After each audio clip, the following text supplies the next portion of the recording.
guys, and in today's video I am going to tell you if Fire Emblem Warriors is worth it and whether you should buy it or if you're going to be interested in it. So yeah, let's get this video started.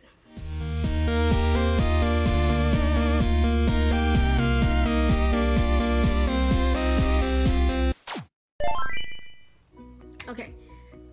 Fire Emblem Warriors is a spin-off game to the franchise of Fire Emblem, obviously, and it's inspired by the classic Dynasty Warriors games, which are just hack and slash games, and it's very tactical in that sense.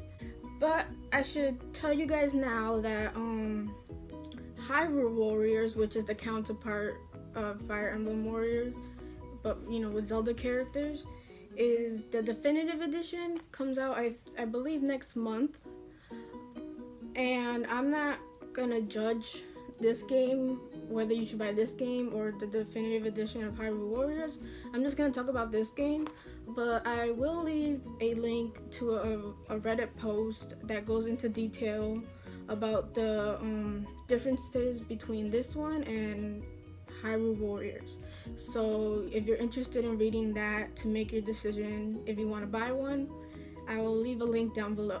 But in this video, we're just going to focus on Fire Emblem Warriors.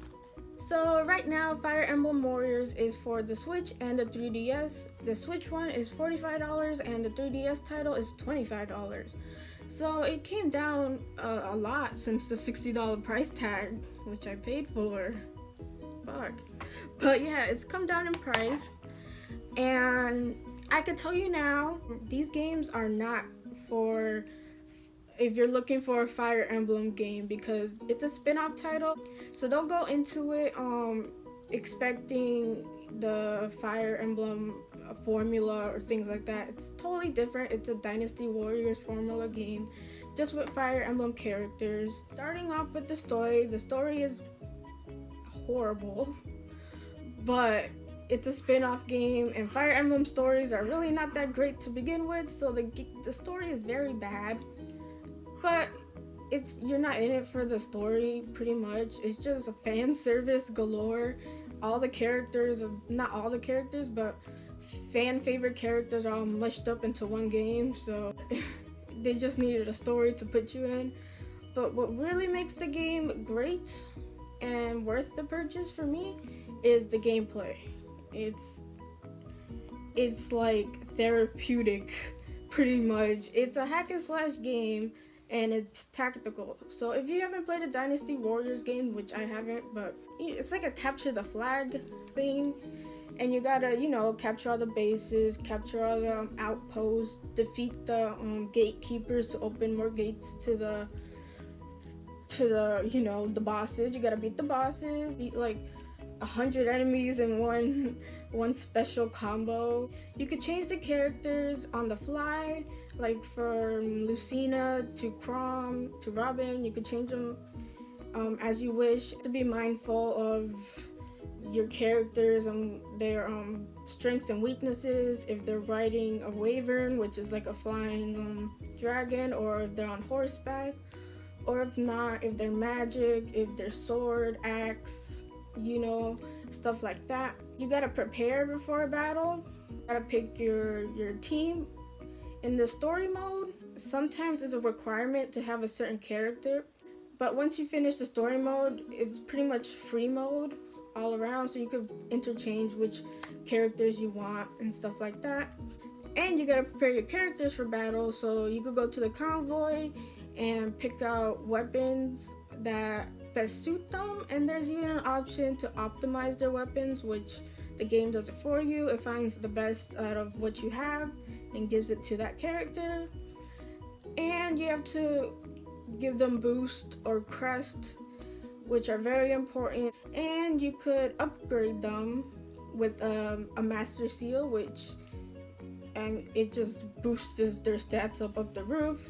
So, but master seals are hard to come by, so you gotta be mindful who you upgrade and who you don't.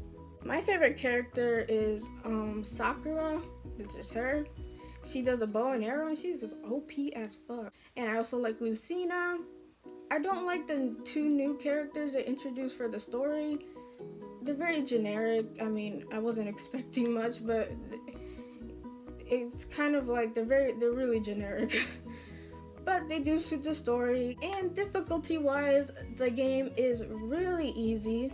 There's an easy, normal, hard, lunatic.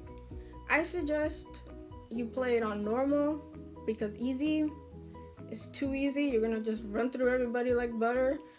Normal is pretty much where beginners should start. Hard if you beat the game and you want more challenge. And lunatic, which I haven't played, but I guess it's even harder than hard. So the difficulty is very good. There's something for everybody, which I also like. And yeah, so you could play around with different combos, which are very visually appealing to look at. With your favorite characters for Fire Emblem and stuff like that. Again, this is not a Fire Emblem game, so don't start the franchise with this game. I am gonna say, since I played Hyrule Warriors and Fire Emblem Warriors, they pretty much are basically the same. It's just which series you like more.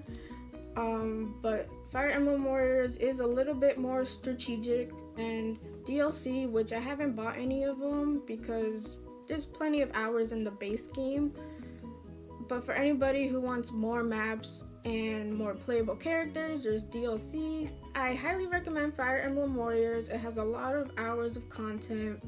It has your favorite Fire Emblem characters, and the story is minimal, so you don't have to pay attention, but the gameplay is awesome and very therapeutic. If you haven't played a Fire Emblem game, do not start with this one because it's a spin-off. But yeah, I highly recommend. I think it's worth the purchase, but ultimately you have to decide which is best for you. I'm just giving you my opinion, and I hope you enjoyed. So if you liked the video, please leave a like. If you want to tell me if you're gonna get it, if not, any questions you have about the game, please leave a comment down below.